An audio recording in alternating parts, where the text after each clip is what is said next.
And Right. we're live. Hey, look at that. There we go. What's up, guys? Hit that like and subscribe button, and Do it we're gonna jump right into it. I feel gross. Sorry. I just felt wrong.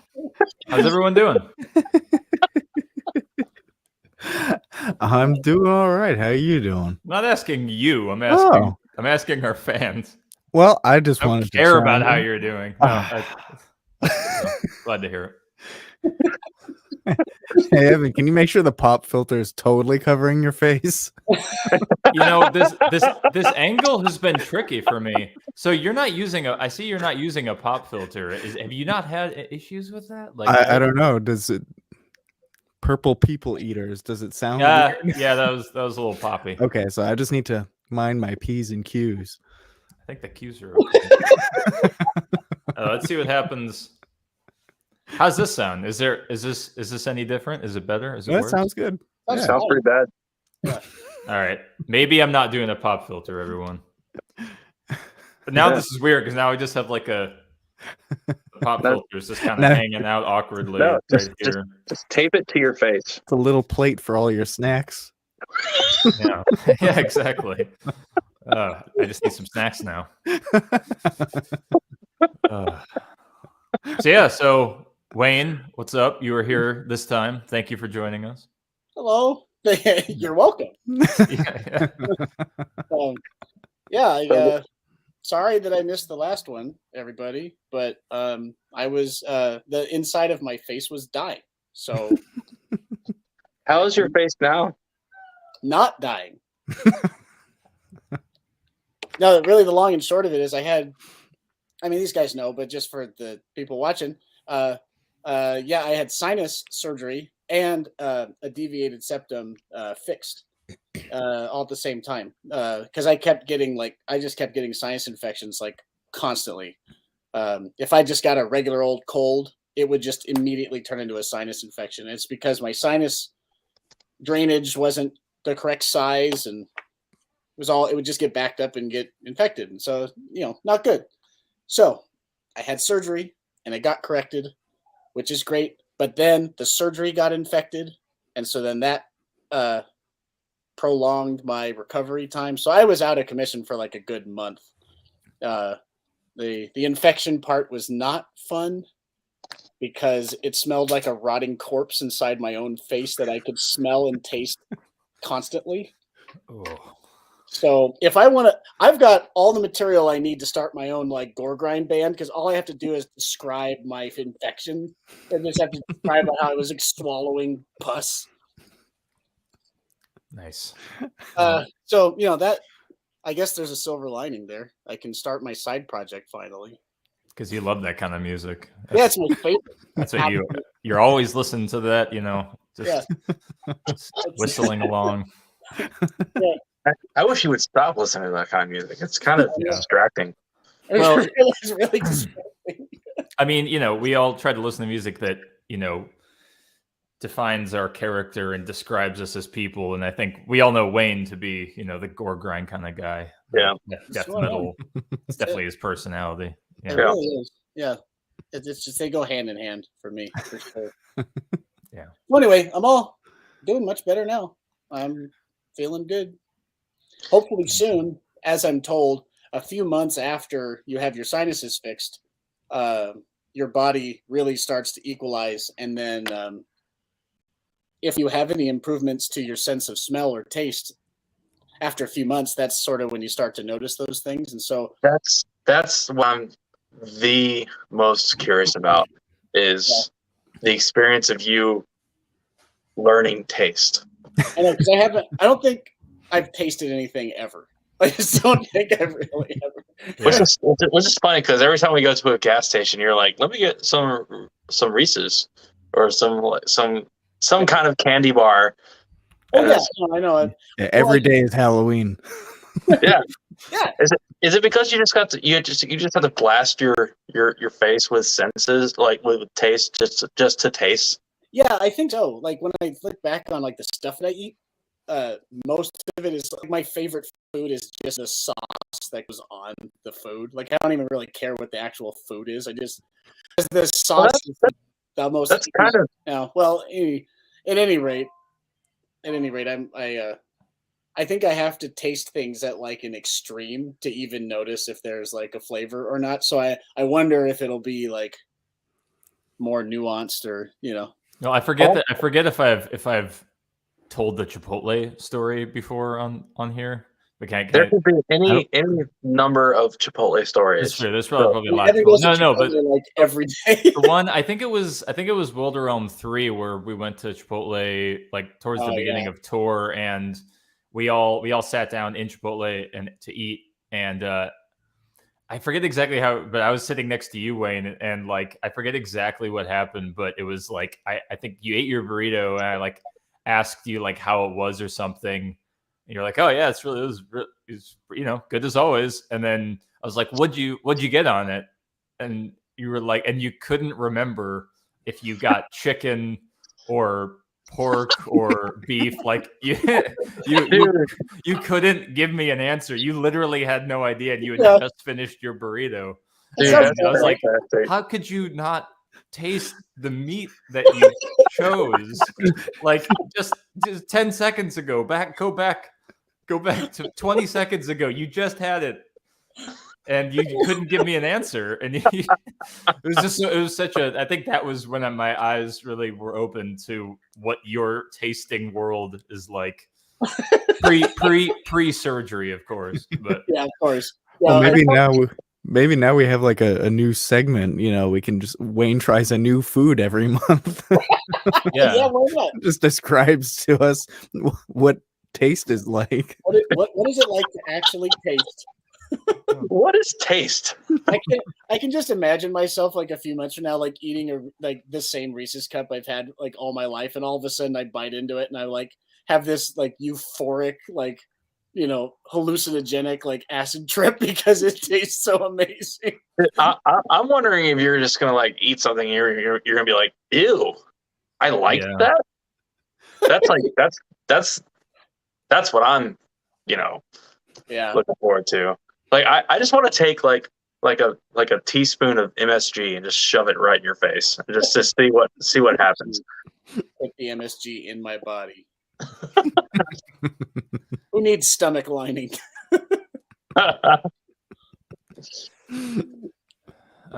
We got a question if we know Xanthocroid.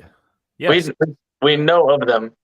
Yeah. Or do we know them personally? I mean, Wayne, you've I've met them. I went times, because they're from California, and so I've many years ago, I went to like a local show in San Bernardino, and they were playing, and I like specifically went to meet them because they had messaged us or something about like, hey, we're kind of similar, like I forget exactly how we had been like online. We had been like messaging all for some reason. I forget exactly how that all came to be, but maybe it was show related. Like they had that new they had the new album coming out. Their last album that they did, and I think they were like, hey, maybe we should do shows because we're kind of similar. It was probably or we said that. I can't remember if I reached out to them first or not. But either way, I met them at a show once, and they're cool. They're not doing much anymore. I know they're the drummer, right? Matthew, he's like a video game composer now. Like he works out of it. Yeah. Right. He works for I forget what that company's called. Hexany Audio. Yeah. I was in classes with some of the other guys, and they were like Richard Ludlow. He was at Berkeley in the EPD classes with me. I graduated at the same time as a couple. Wait, really? Guys. Yeah. Oh, cool. Some of those dudes are from Berkeley. Yeah. I didn't know that. Yeah. Yeah, they do good work. Yeah, they're not doing anything lately. Yeah, it's been a while since Xanthocroid's released anything, but everything they did was really good. I mean, they're a great band. I definitely would. Yeah, I don't know what they've been up to, but yeah, they make good stuff. And they're definitely we definitely get that comparison a lot too. I feel like they've probably because it's like I don't know, symphonic, but a little bit more extreme and proggy and but I guess also from America. I don't know. Yeah. So There's many reasons where there's parallels for sure. yeah. Yeah. Oh, they're good though. Yeah. Well, it's the Burke show. Yeah, that's true. Yeah. Called it. Dude, who was at the merch booth with me in Denver? Was it you? I was there for a bit. I think like at the very end of the show, I forget, someone else was there with me. Caitlin, my wife was there at the merch table, and I think you were there. Was Dan. it I think. I know Brian was hanging out there a lot. Well, Brian was there. Brian was hanging out there too. But there was a lady who came up to buy merch after the show. Like everything was closing up. She was like one of the last people to come to the booth before we left. And she, the first thing she said, she came up, she's like, "You're all from Berkeley, aren't you? Bunch of music nerds." And I was like, what she said to me. And then I'm like, "Yep, called it." She's like, "Anyway, I want a hoodie." I'm like, "All right, you can insult us if you're gonna buy a hoodie." It wasn't an insult. It was in no way an insult. It was just funny. Like the way she greeted me was like, "You're all from Berkeley, huh?" I think I was there when I heard that. Like I remember that. Also, maybe it was you that was standing up there with me then, like packing up merch or something. yeah. Also, we have a famous person in the chat. Oh, We got old Joe. Oh. Whoa! Oh! Yeah. Oh! Everyone say hey to Joe. Joe was I'm sure almost everyone here probably knows, but Joe is our former lead guitarist, and he's awesome, and he's here. Yeah. Yeah. So So everyone. on video, so this chat will be like actually funny and entertaining. I almost want you to like send him a link, and so he can like fucking join the actual. Yeah, we should. I mean, this was actually something I was gonna see if in the future, if we want to try bringing on other people, anyways, at some other people, like just have like guests come on the show, maybe. So Joe, one day you gotta come on and hang out. That'd be fun. Yeah, 100%. Yeah. We lost like 1,000 cool points when Joe couldn't be in the band anymore. Yeah. That's true. Joe's a little bit on the stream right now. Oh yeah, that's true. We got the Joe tattoo. Oh, there you go. He did that tattoo. Yeah, John's got a bunch of Joe's art on his body. And I just want to emphasize again, I've said this at least 100 times, but I feel like I keep saying it over and over again just to make sure there's no confusion. Joe played lead guitar on Epigon, and and he did a tremendous job. Yeah. I know it was a little bit confusing because he left the band right around when that album was coming out. So he basically played it and then was like, "I'm out." Yeah, and exactly. Like, well, that album sucked. Like, I hate this band. Fuck you guys. Yeah. So I just want to make sure that because it seems like most people know, but there's still like some people that got a little confused with like the whole press release thing. So yeah. Joe asks what album. Wow. Yeah. Good question. Yeah. They're all bad. Yeah, I don't know. Maybe it was just like an apparition of Joe. Maybe we knew we needed him, but he wouldn't show up, so he manifested himself. What if it's just a different Joe Gettler? Yeah, that's true. We didn't consider that. That could just be someone else, not actually Joe in the show. Oh, I love it. Well, that person is doing a great job playing along then, so kudos to that guy. I'm pretty sure that Joe stayed in the band to go to the studio so he could eat burritos at Alto Cinco. Yeah, dude. I mean, that's worth it. I think we hit a record this time around for how many catfish burrito runs we did. Oh, really? I think it was I don't know. I think it was more than so. We recorded all of our records at More Sound Studios in Syracuse, New York. So it's kind of just become like the Wilderun home base. And for anyone who ever goes to Syracuse, go check out Alto Cinco, and they have a catfish burrito that is. Yeah, I don't know. I think we've had it literally I think the first time we went and recorded Olden Tales and Deathly Trails. We had it, and it's just been like a tradition. I've never had it. Well, that's true, but that's you don't count. They don't have yeah. They don't make fish. They don't make fish made of lettuce, John. Not yet. Yeah. I'm back. So that was anyway. So I think, but every time we've gone back, I think we've upped the amount of catfish burritos we've attempted to consume within a given studio session, and it's just and it never gets old. We're single-handedly posing a danger to the catfish population in America. When you record an album. So the next studio we go to needs to have a catfish burrito. That's true. If we change studios, we have to figure out a catfish burrito solution. If there's Google Studios only based on their proximity to a catfish burrito place. Yeah. How your mics? How's your what are your rates? Okay. I got a more important question for you. Where's the Rito? Yeah. Alto Cinco in Syracuse, New York. Highly recommend. Joe, I'm not better than you. Stop it. I am bigger than you. That's true. But I'm bigger than like most people. So I'm probably the size and weight of Evan and Dan like combined. If you put them together, it would be one me. Yeah. Maybe. The only person that's going to be as big as you is like Dean in like 10 years. I know that kid's going to be like 10 feet tall. Because he's not. If for those of you who don't know, Dean is my son, and he is not even 2 years old yet, and he's already over 30 pounds and already over 3 feet tall. Wild.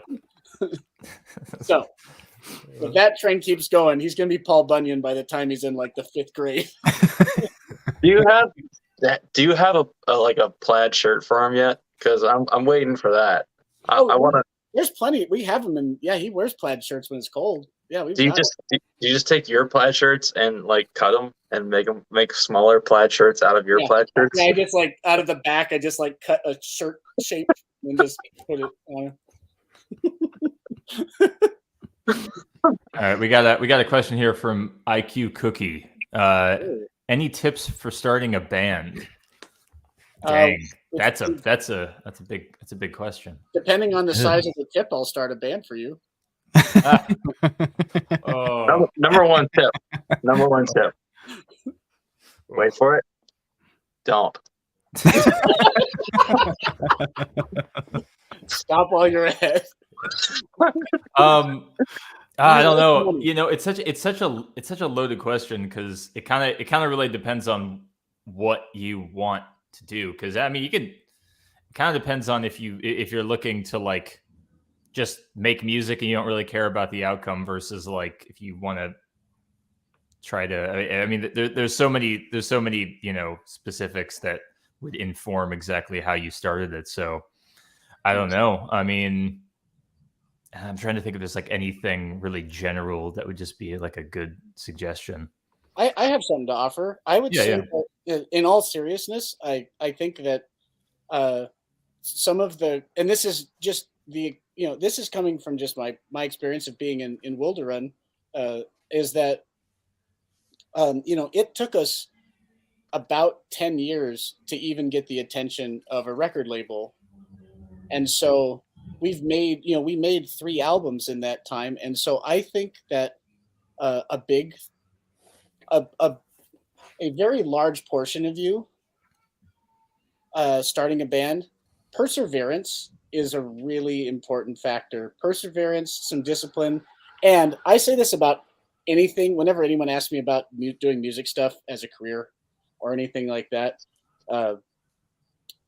you make sure that when you do it, you're doing it because even if it wasn't going to pay you money, you would still do it. Yeah. Because it won't pay you money. It won't. It's really a lesson in expectations and managing them. Yeah. Yeah. I mean, I mean that comes back to the question of if it's purely just a passion project, or if there's any like larger career aspirations, because the game totally changes. It depending on how you're viewing it. Because I don't know. It's like, because if it's just passion, then I mean, there's so many things you can do, and you can just kind of have fun with it and Dude, there's do whatever. But there's a large part of me a few years ago that just wished that Wilderun was just a studio band where we just like release albums and never do anything with it. yeah, I mean, it's tough. I mean, for me, it's stressful. I mean, I definitely ebb and flow like all the time in terms of like how I'm able to think of it. Like it's hard to constantly think of it as like a career aspiring project. Like that does become, especially when you're at the same time trying to make music that you love and that you have passion behind.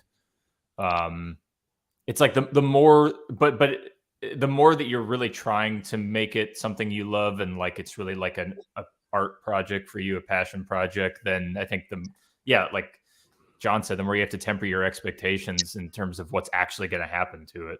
Yeah. I think there's always an element of needing to do some things that you don't necessarily like really want to do, if you're like trying to pursue it on some sort of career level, but it like you just kind of have to push yourself starting at TikTok. Yeah, I mean, if that's not your thing, like it's arguably a good idea to start, whatever social media platform and be active on it, because that's how they kind of find out about a lot of things. But or if like being on the road a lot is something that some people are just not really terribly interested in, but it's a necessary part of the growth.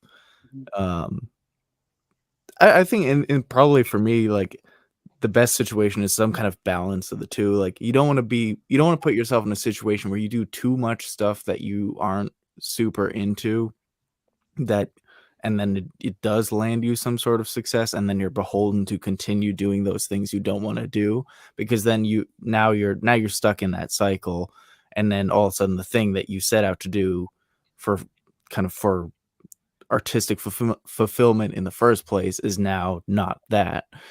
I think we try and find some balance. I think we're always like keep everything fun and keep it like exciting, but at the same time like push ourselves a little bit. I think that's kind of where we try to exist. Following on that point, like I feel like for me, the thing I keep coming back to, because I definitely struggle with this internally all the time, and the thing I keep coming back to is like, okay, like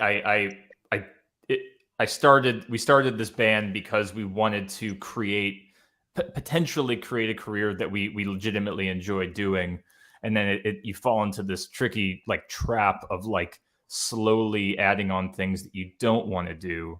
Yeah. And then I could easily see that you just running away with that, and then realizing that you just have a job like that that was the same as some other job that would actually be paying you more money anyways. So it's obviously you have to do things that you don't want to do. It can't just all be fun and nonsense all the time. It can't be purely creative freedom at every second, or else you never probably get anywhere unless you're really lucky.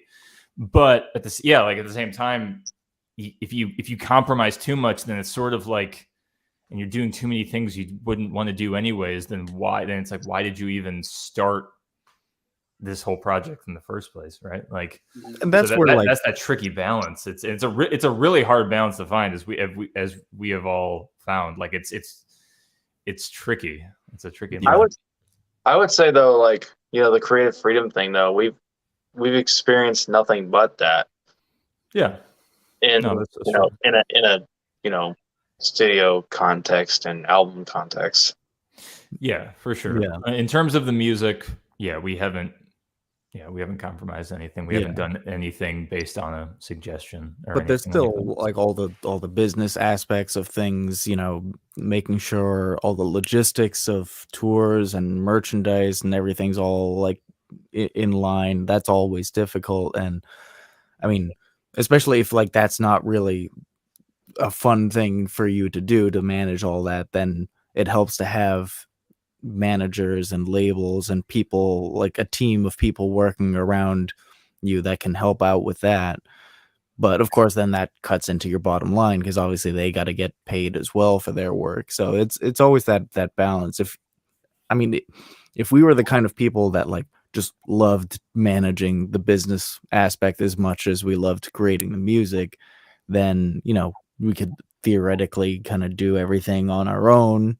And there's some bands that do that, and they're kind of, you'll be lucky to be in a band or be the type of person that is like really able to just manage and be a business person as well. And it's just sort of unfortunately, like really none of us are that. So we definitely need to attempt to defer other responsibilities to other people.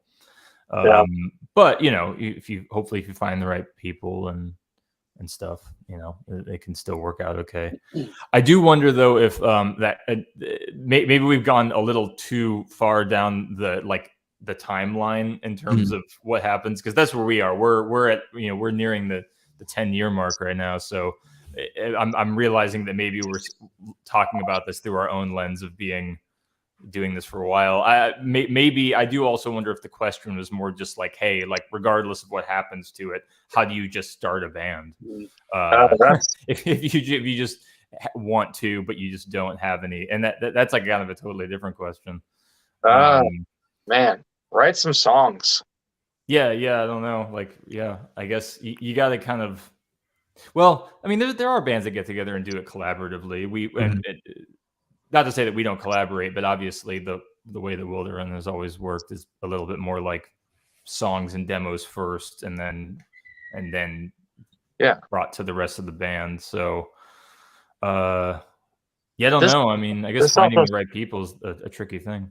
This also starts a interesting question or topic of the importance of songs. Write a damn song. Don't write a collection of riffs. Just like. Well, I think that depends on what kind of band you are, though. Yeah. I personally agree, though. I absolutely prefer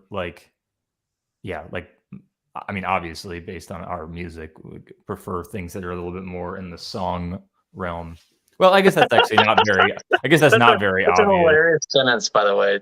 We prefer music to be songs in the song realm. I guess it's actually not that obvious, because now I'm thinking about it, we have ridiculously long songs that don't follow songs. No, but so it's kind of they all have like a structure that has a theme that is referenced.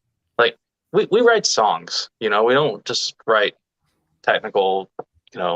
Yeah, they're very elongated songs. They're exactly. They're not like I think maybe more specifically to what you're saying, John, like melody matters, harmony matters, theme matter, themes and motifs that you use and expand upon and stuff. Yeah, like that stuff matters for sure.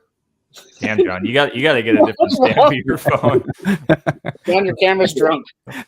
Let's see. Let's have a bet amongst the chat. How many times John's phone dropped by the end of this? I'm gonna guess like 4. All right, you're saying 4. Yeah, I was gonna say probably 2 more times based on the rate we're going. I'm gonna go 1. I'm gonna do the Jeopardy. All right, cool. Anyways, we got a couple more questions that came in while we were talking about that. Any thoughts on having this is Kenneth asking if we have any thoughts on having a record label or DIY, advantages or disadvantages. Like you said, we were sort of talking about that already, but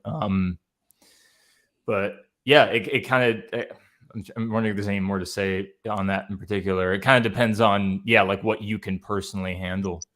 in terms of like how you want to spend your time. Like if you can handle, I would say this, if you are at all business minded and are like comfortable doing managerial tasks and like really and have enough time and effort to like bounce back and forth between the business and music, and you can actually handle that mentally, do it, because you will reap so many benefits to not like to be able to hold on to the rights of everything that you have. But it's a lot of work, and if you're trying to juggle it with like a job and a personal life and everything else, it's like really hard to do that. Yeah, so, I think it's probably the short answer for it, I would say, is like the benefit of a label is that you have a team of people with connections already established that you can utilize those and hopefully further your career faster because you've established those connections through knowing those people and working with those people. Whereas when you're on your own, you have to organically make those connections, and that can take time. But what you sacrifice for that is not having 100% of the income going directly to you. So the income. Yeah, I mean it's like, yeah, it definitely has a lot to do with just your personal life and your personal setup and your personal ability to network too. Like there seem to be people out there who much better than any of us can just like find those connections and networking opportunities maybe without a label. But that's hard to do. That's really hard to do. And like that's even if you are like outgoing and extroverted and stuff, it's probably still not an easy task. The internet does help, though. Definitely easier now than it has been at any time in history, I would wager. Yeah, that's true. But we are all bad at it. So. The internet helps and hurts. Yeah. Like, the last time a band got rich doing just band shit was in the 80s and 90s. Was the internet. So. Yeah, it was a totally different time, right? Where not everybody could record their own music in their house, with some. That's true. The advances in technology have made it so much easier for people to be creative on their own without the roadblocks of not being able to afford a studio. You can write and record anything you want in your bedroom. Billie Eilish won a Grammy, and that's what they did. She's like an icon now. So like, there's no real limit to the creative output you can have. We basically wrote Epigon that way. Like there was basically Epigon completely as a demo that none of you have heard, but we basically wrote it completely and had it as a product before we went into the studio and did it. That's true. We edited out all the kazoos though, which I still am kind of mad about. Me too. Yeah, it really added a lot to the vibe of it, making it unlistenable. I actually 100%, not ironically, support kazoos and metal. Well, you're talking about Fintroll. Yes. That's what you're Yeah, they do have the kazoo symphony in that one song. That song is so good, dude. Yeah. But you have to be Fintroll to get away with it, or a Fintroll like band. Well, I just want to be Fintroll, so that's fair. Who does? I'm just throwing that out there, whatever. X-Taylor kazoo version. Well, man. I know what we're doing for April Fool's next year. All right. Well, Strange Mouse is asking, will we get more Dan the Fisherman photos? Yes.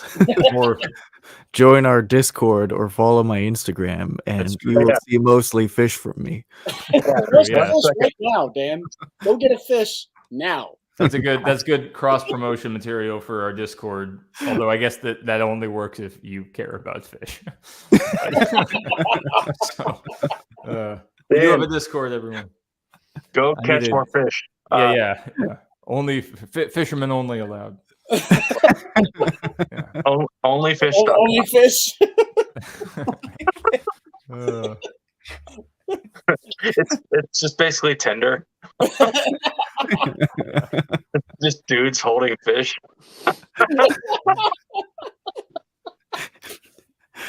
Well, you clearly don't have the app Fish Brain, which this is a real thing.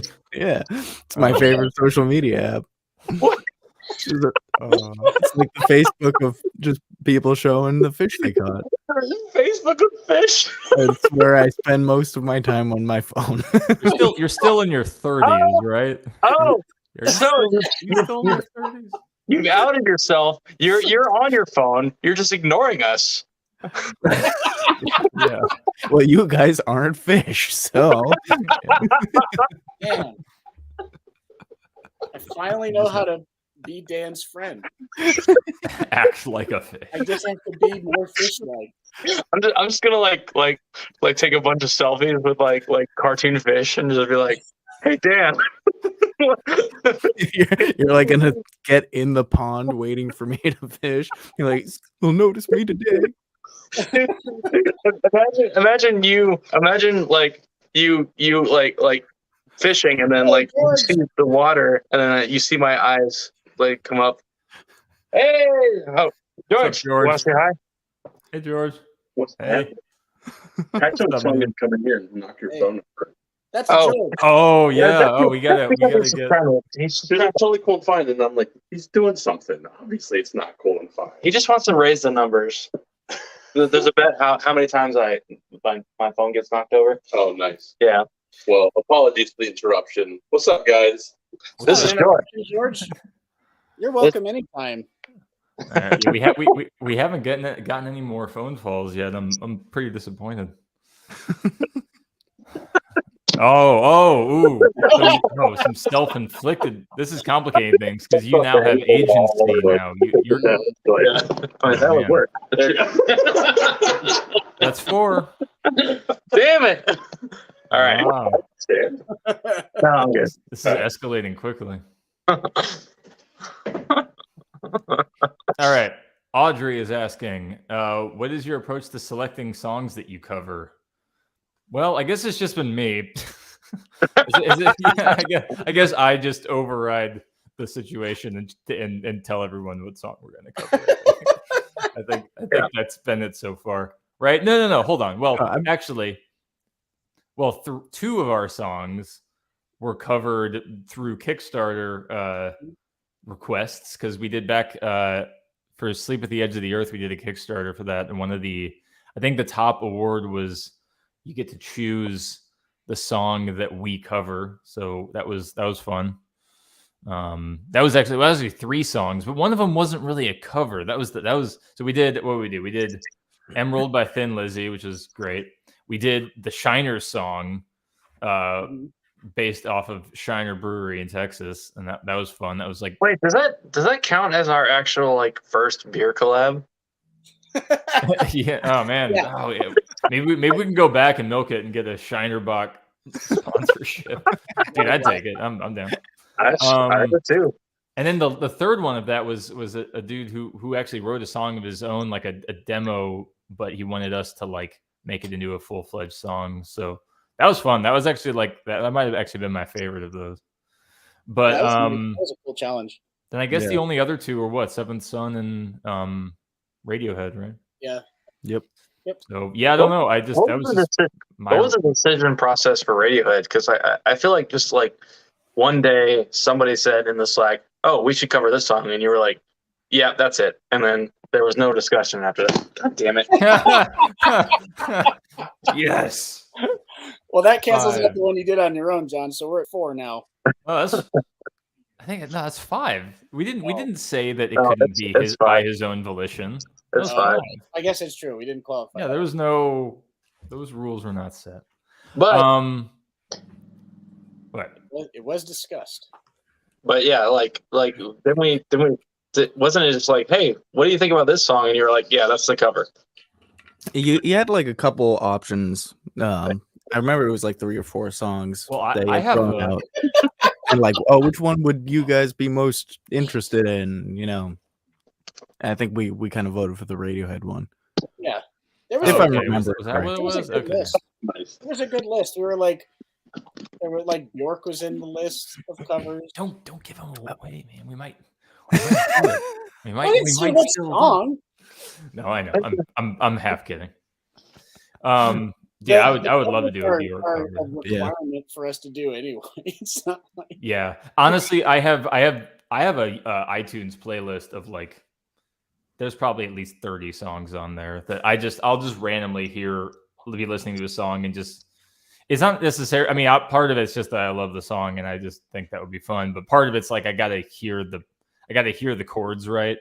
I gotta hear like it's kind of hard to describe specifically, but just if the chords and the melody just happen to kind of be a certain way, then I'm like, okay, I think Wilderun could do that, and it would sound like something we would do. I have Maybe.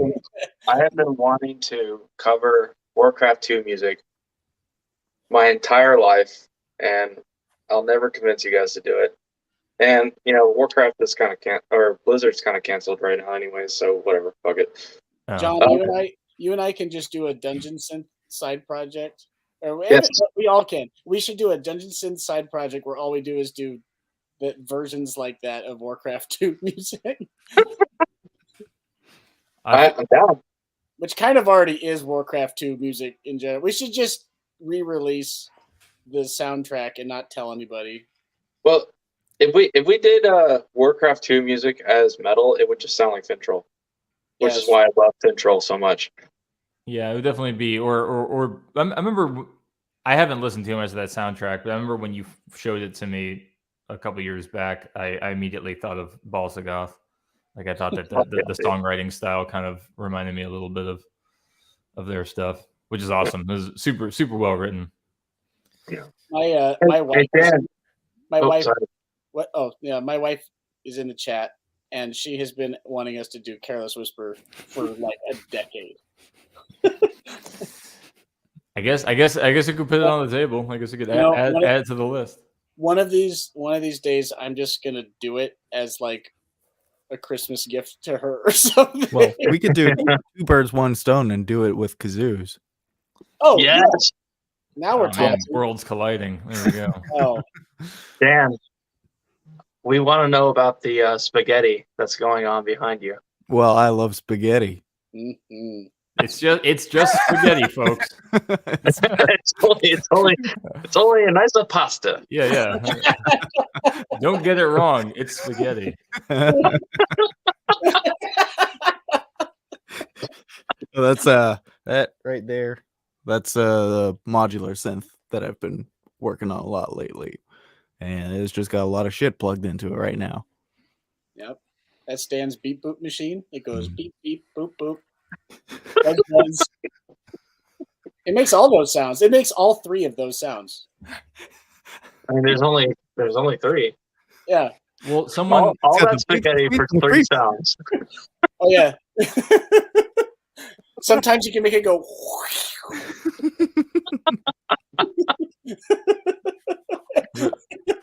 Related to that, someone was actually. Well, okay, we don't need to. Dan, is there any? When are you going to release that electronic album? Someone was asking. Yeah, Dan. When are you going to do it? I think we have to pressure Dan every time we have a live stream. I'm knee deep in lyrics right now. All right, that's a good sign. That's a good sign. Yeah, we've finalized what songs we're going to put on the record. Oh, cool. So, and the track listing, I kind of have some general ideas of the order of them. I think a lot of that will depend once we actually get the vocals in there and recorded. That'll kind of reveal itself a bit more. Yeah. Dude, yeah, that was funny. I don't know what it means. I'm reading Joe's. Yeah, just the terrifying album. Yeah, it is dark. It is creepy. A couple of the songs I heard now is like this makes me feel differently about Dan. Like Dan's, which is impressive because all the songs are just about spaghetti. So I don't know how you did it. Well, there's a noodle for every song. A noodle? Oh, That's how spaghetti. synth music works. Boop. Oh. You got to plug one noodle into the noodler. So Shagohod is asking. I'm probably not saying that right. Sorry, but he's asking, or she is asking. Here, I don't know. What music have y'all been into lately? What's been stuck in your head? You guys been listening to anything new lately? YouTube videos. YouTube music. There's this, So John's been listening to YouTube. Okay. Homer Simpson ASMR. Right. I've been listening to repeated ambient sounds of coffee grinders. Actually, that would be nice. Actually, If you just had it on like a low, like, and you just had it kind of far away with some reverb on it and just looped it, it's white noise. Yeah, it would be. Yeah, dude, I can't sit in this room without that fan going. Yeah. You smell that bad?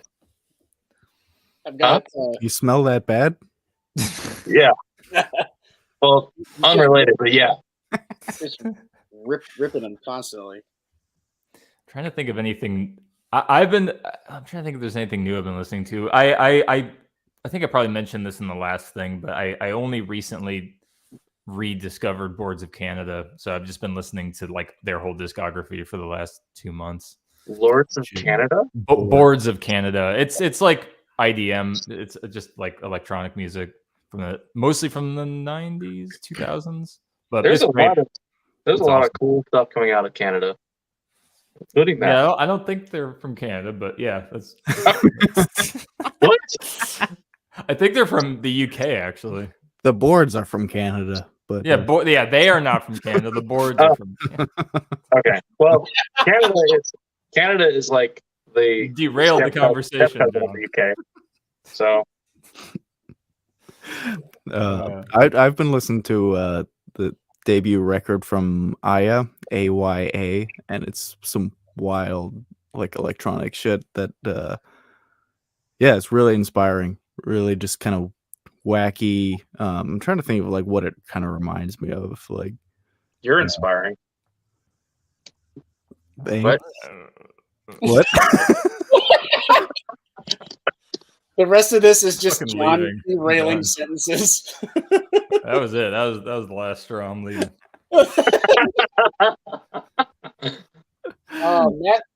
Matthew Voss knows what's up. Yeah, I've been watching a lot of Bluey lately with my kid. That show rules. For all of you in the chat who have a kid and you haven't watched Bluey, that is the most relatable cartoon that exists. There's absolutely everything about it is like you watch like one episode, you're like, oh my god, why is this cartoon exactly my life with a kid? Bluey, that's the name of it? All right. Yeah, it's an Australian cartoon about like a family of like dogs. Like they're, there's a couple of like toddler dogs and then the mom and dad, and it's like just stupid relatable. It's great. All right. Well, should I, as a 33-year-old adult, go throw it on after this? I legit watch. I legit put it on for myself sometimes when Dean's like napping. Like we'll be watching it and he'll fall asleep, and I'll be like, I'm gonna keep watching. Like it's actually. Right. Is there fish on the album? I mean, in some way, like, look, they all ate catfish, and that became, fuel for the album. Yeah, that's true. Yeah. The essence of Catfish Rito. You could also put fish on the album. We should also just release a fish album. yeah, that's true. Yeah, you could do a cover of a fish song. And okay. Someone mentioned George. I'll adopt you if you come watch Bluey with me. All right. Yeah, dude, I'll watch Bluey. If George was your son, would that make me your grandson? What? Yes. Okay, Yeah, cool. that tracks. Yeah, that logic works. Yeah, that makes sense. Down. Yeah. I'm finally a grandpa, everyone. Woo! You don't have to wait. I did You it. know, you don't have to wait 16 more years. You could. I mean, it's already done. Dang, I wonder what my wife thinks of this. She calls me old all the time, so she's probably like, "Yeah, you're a grandpa."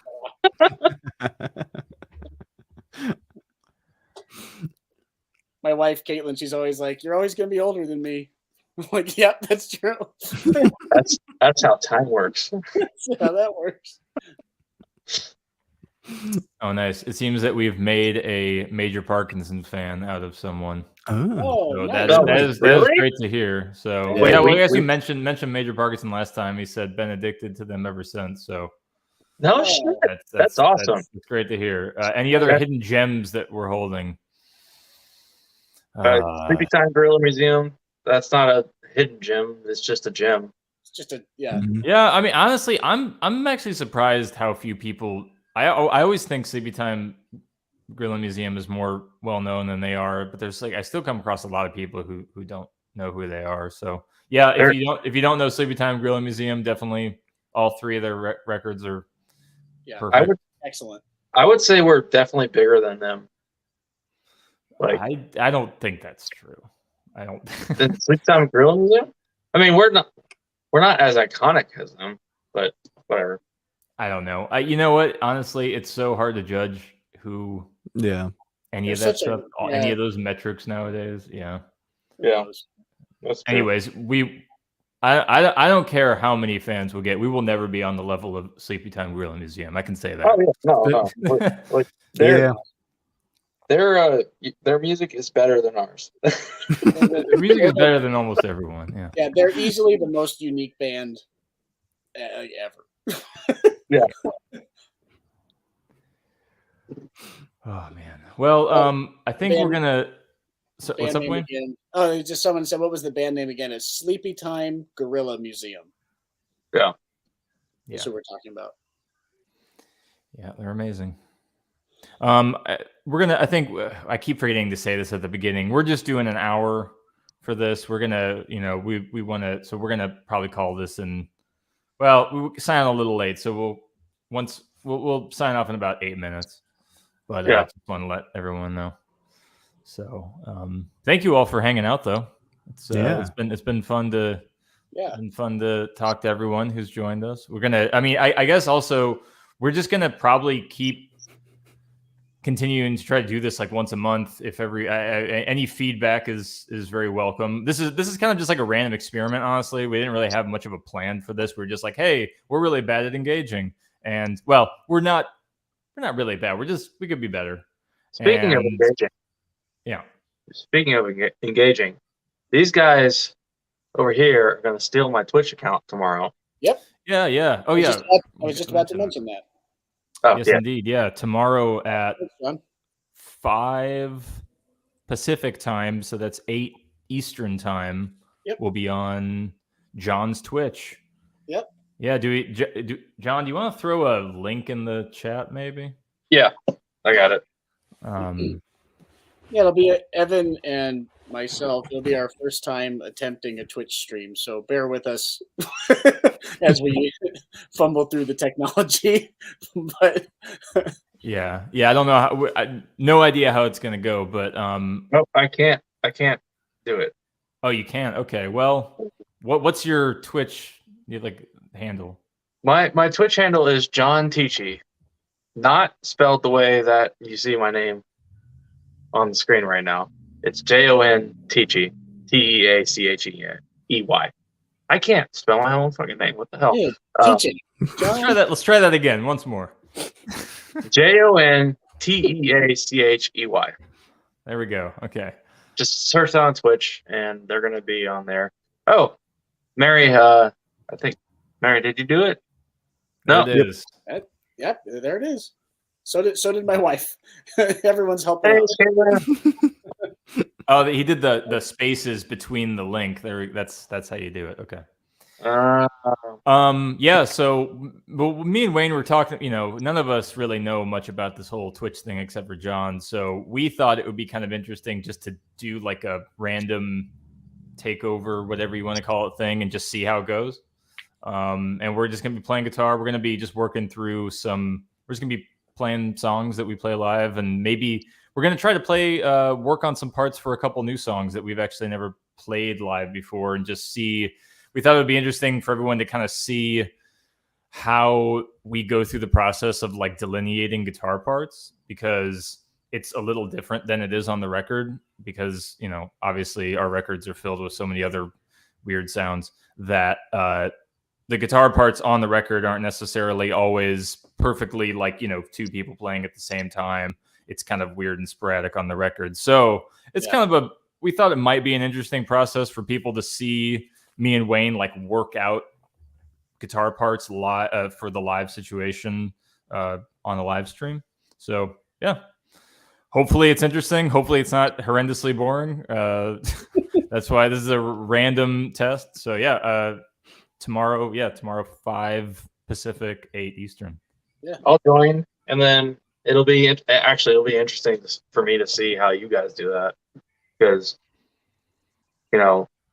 with the new in-air situation, I can actually like hear you guys. So right. Like, Yeah. Hopefully it'll be cool.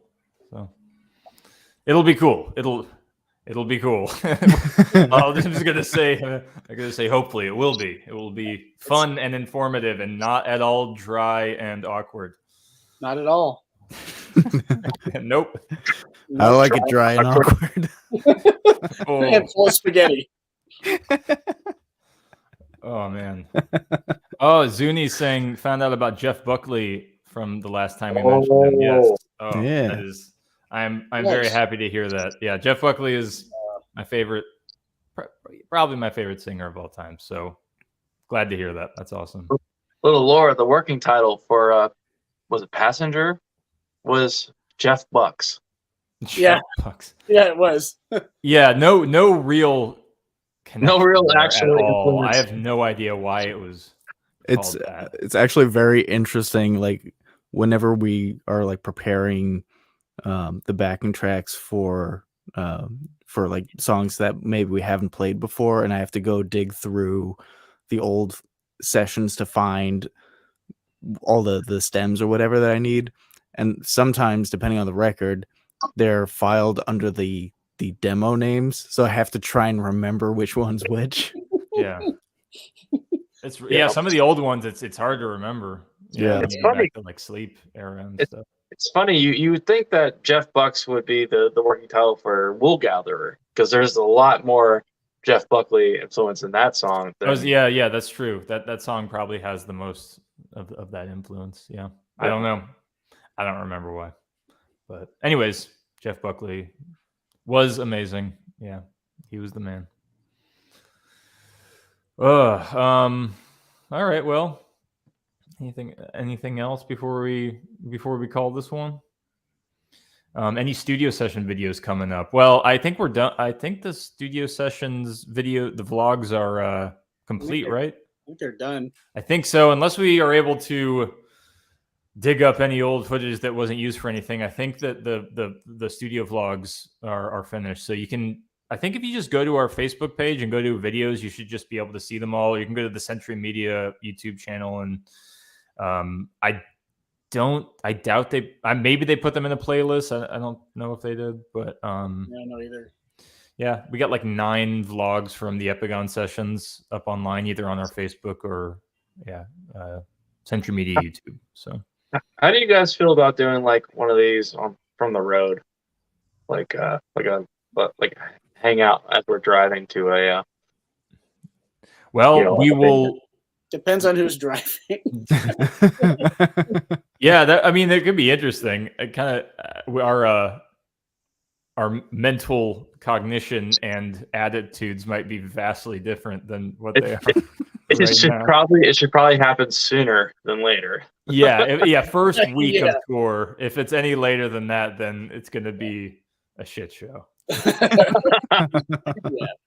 Yeah. All right. It's only a week though. That's the upcoming tour. Yeah, I guess that's another thing we should mention really quick. We If anyone should. didn't see the announcement, Yeah. we're doing just a short run of shows. So June 2nd, we will be at Prague Power USA in Atlanta, which is going to be a lot of fun. And then after that, we're just going to do a week of shows, basically going right up the East Coast. See if I can remember. Richmond, Baltimore.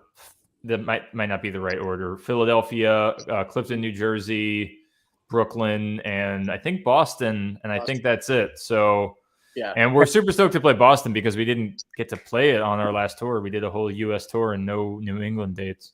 Yeah. Technically, we're not playing Boston. Oh, it's Cambridge. Oh, it is Cambridge, right? Okay. Well, yeah. Just Cambridge, Massachusetts. Thank you. It's all Boston. If you divide Massachusetts in half, the eastern part is Boston, and the west part is just farmland, cowland. It's like saying I'm going to play Raleigh when you're actually playing, I don't know, Nightdale. That's all. Yeah. It's like saying you're playing in LA when you mean all of Southern California. Well, LA is actually LA County. Yeah. It's called that. So LA is most of Southern California, so it makes sense. Yeah. But yeah, so hopefully we'll see people out at the shows. That'd be fun. Oh, also, we just got word that the concert links, the ticket links went live for the Cambridge gig, and we can post that now. I'm gonna update our website with those ticket links, and then I will post like an official calendar where people can go to whatever venue and buy tickets. So, does anybody have the Linktree login? Because we should update that too. Yeah, we'll update. Yeah, absolutely. Yeah. I'm just gonna put all these ticket links on our live page on our website, and you can easily just go there and find which gig you want to go to and buy a ticket there. Yeah, I post that this weekend. For people who saw us, even though we are playing some similar cities as the Swallow the Sun tour, we get to play a much longer set. Mm-hmm. We'll probably be playing. I think I can get. I don't want to guarantee, but hopefully at least an hour every night, maybe even longer if the night. So if you were disappointed with our fairly short set, definitely go check those out. So still only 2 songs though. We're only playing 2 songs. That's just the long one. That's the nature of the beast. when you're us. Yeah. But anyways, all right, guys. Well, I think we're going to call it for now. Sorry to anyone who didn't get to your questions, but that's always how this goes. Just we appreciate you coming to hang out, even if we didn't answer your question. Thank you. Yeah. And if you come back to a different chat or a different live stream, we're going to try to do this once a month. Thus far, the plan has been the last Thursday of every month. So that's what we'll say it is for now. That might change, but for now, that's the plan. Wait. And if you didn't get your question answered now, definitely come back and we'll probably be able to get to it next time or something. So the last Thursday of every month, does that mean the next live stream will be just all of us in one room? Oh, I don't know. Are we? We might fudge the next one just because of the close proximity to Prague Power. Well, the next one isn't. We're not. No, that'll be before. That's before we all meet up, so that'll be fine. Okay. Really? Yeah. What is a month away from now? What's the last Thursday? It's before. It's before the 26th. Yeah. Okay. Then we when are you guys flying then? I don't remember this, but I think it's like Saturday or something. But yeah. Anyways, all right. Yeah, 28th. We can talk about this offline. It's a very, very interesting, captivating logistics for our audience. Let's just shift into having an actual band meeting so that everybody can watch it. Yeah, really, very exciting. Yeah, I have some talking points. I have to. Here's my grocery list. Yeah. Here are all my political beliefs laid out. Bullet point. No, cancel. Okay, I'm ending this. All right. Goodbye, everyone. Thank you for joining us. See you later. See you later.